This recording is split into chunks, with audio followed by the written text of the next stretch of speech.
Hello everyone, welcome to ultra knowledge academy. दोस्तों, आज हम जानेंगे जीके के मोस्ट इंपोर्टेंट क्वेश्चंस को। शुरू करते हैं पहले मोस्ट इंपोर्टेंट क्वेश्चन से कि पृथ्वी पर दिन रात जो होती हैं वो क्यों होती हैं भाई। तो पृथ्वी पर दिन रात होने का जो कारण है वो बताओ क्या है।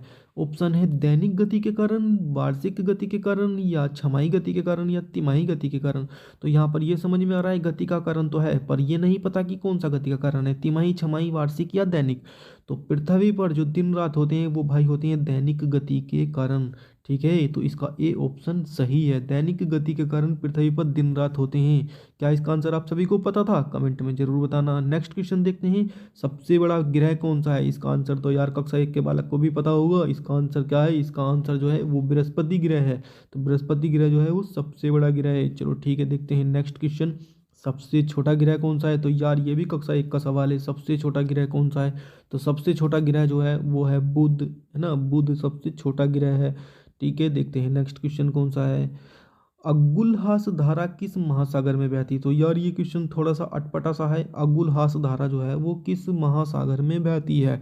तो ठीक है, इसका आंसर हम अभी देखने वाले हैं। ऑप्शन है प्रशांत महासागर में, हिंद महासागर में, आर्कटिक महासागर में, या अन्य है। तो इसका जो राइट आंसर हो जाएगा दोस्तों, आपको पता है तो कमेंट करके जल्दी से जल्दी बताओ। इसका वैसे जो राइट आंसर है वो मैं आपको बता दूं, इसका राइट आंसर है बी, यानी हिंद महासागर में जो है अगुलहास धारा बनती है। ठीक है, देखते हैं नेक्स्ट क्वेश्चन, पृथ्वी का सबसे भीतर वाला भाग क्रोड किसका बना होता है। तो यार ये भी काफ़ी मोस्ट इंपोर्टेंट क्वेश्चन है। पृथ्वी का सबसे भीतर वाला भाग जो है वो क्रोड होता है। तो वो किसका बना होता है, धातु का बताना है, कौन सी धातु का बना होता है।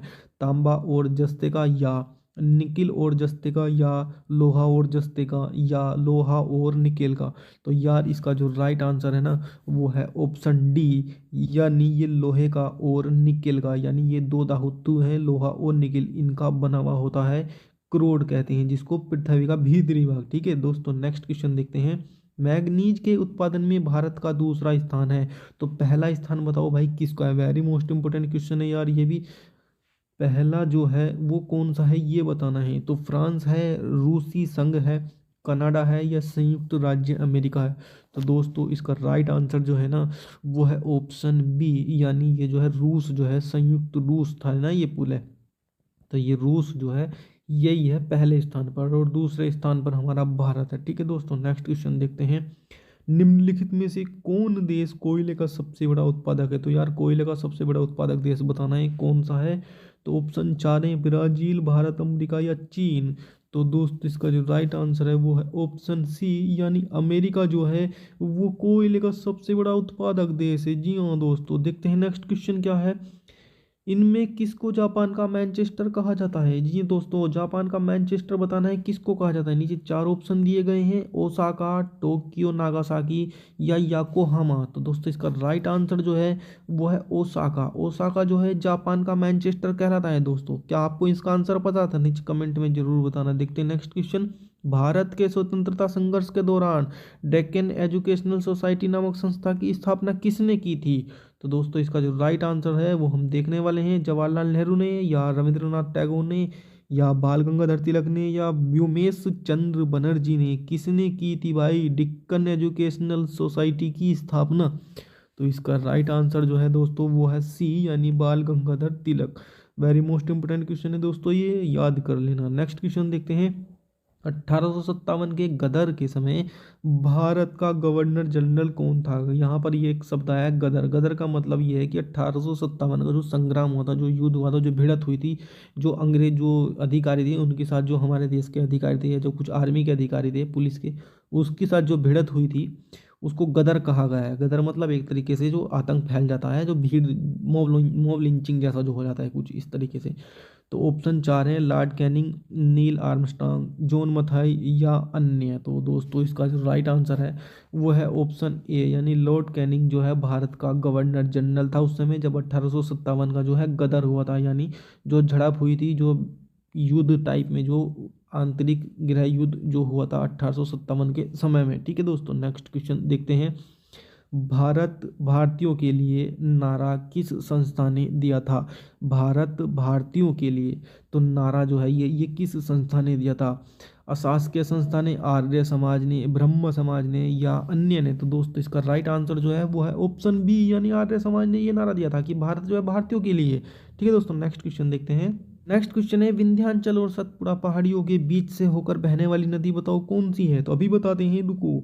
ऑप्शन 4 है, पहले ये देख लेते हैं। नर्मदा है, सिंधु है, कोसी है या गोदावरी है। तो विंध्याचल और सतपुड़ा पहाड़ियों के बीच में बहने वाली नदी कौन सी है, वो है ऑप्शन ए, यानी कि नर्मदा नदी जो है ये सतपुड़ा पहाड़ियों के और विंध्याचल के बीच में बहती है। ठीक है दोस्तों, तो बस यार अभी एक काम करो, आप जल्दी से वीडियो को लाइक करो, चैनल को सब्सक्राइब करो और पास में एक घंटी है उसको बजाओ, कितनी सुंदर आवाज़ आएगी वो सुन के देखो, ऑल पर सेट कर देना। ठीक है, next question, investor protection fund किस संस्था ने स्थापित किया था। पूंजी मुद्दे ने या डीएलएफ ने या सेबी ने या अन्य ने। तो इसका राइट आंसर जो है वो दोस्तों ऑप्शन सी है, यानी सेबी ने जो है क्या स्थापित किया था, इन्वेस्टर प्रोटेक्शन फंड। ये क्वेश्चन जो है आपका इकोनॉमी से रिलेटेड है। देखते हैं नेक्स्ट क्वेश्चन क्या है।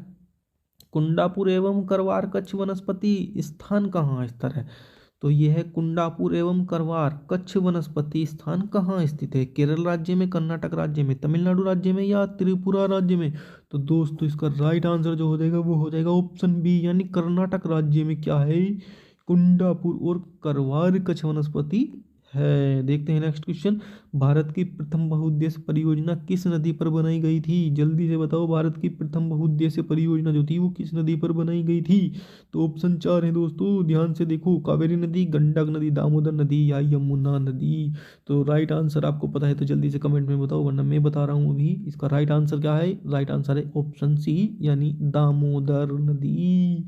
याद कर लेना, दामोदर नदी। ठीक है, नेक्स्ट क्वेश्चन, भारत में प्रथम स्थापित परमाणु संयंत्र कौन सा है। तो नीचे ऑप्शन 4 है, तारापुर परमाणु संयंत्र, कैटेनोम परमाणु संयंत्र या कुंडलकुनम परमाणु संयंत्र या इनमें से कोई नहीं। इसका राइट आंसर जो है वो है तारापुर परमाणु संयंत्र, यानी ऑप्शन ए, तारापुर परमाणु संयंत्र। ठीक है, नेक्स्ट क्वेश्चन देखते हैं। यूनाइटेड किंगडम में शामिल है, यूनाइटेड किंगडम में कौन कौन से देश शामिल है, यहाँ पर 4 ऑप्शन में से बताना है। इंग्लैंड, उत्तरी आयरलैंड तथा वेल्स, स्कॉटलैंड तथा वेल्स या ऑप्शन ए और ऑप्शन डी दोनों। तो इसका राइट आंसर जो है वो कौन सा है, वो है ऑप्शन डी, यानी जो है ये भी शामिल है और तो डी है ही, ए और डी नहीं।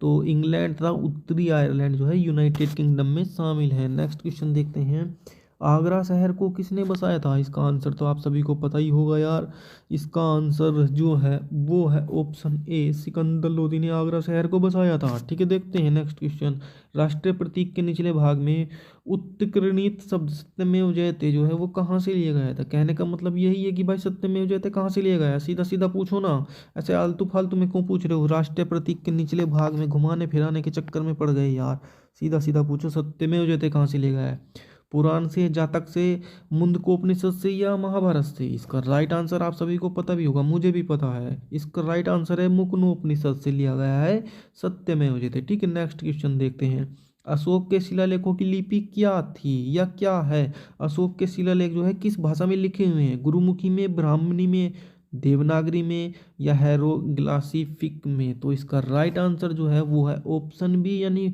ब्राह्मी भाषा में जो है अशोक के शिलालेख लिखे हुए हैं। देखिए नेक्स्ट क्वेश्चन क्या है, बिहू निम्नलिखित में से किसका लोकप्रिय उत्सव है। अरे सीधा सीधा पूछो ना, बिहू किस राज्य का जो है उत्सव है।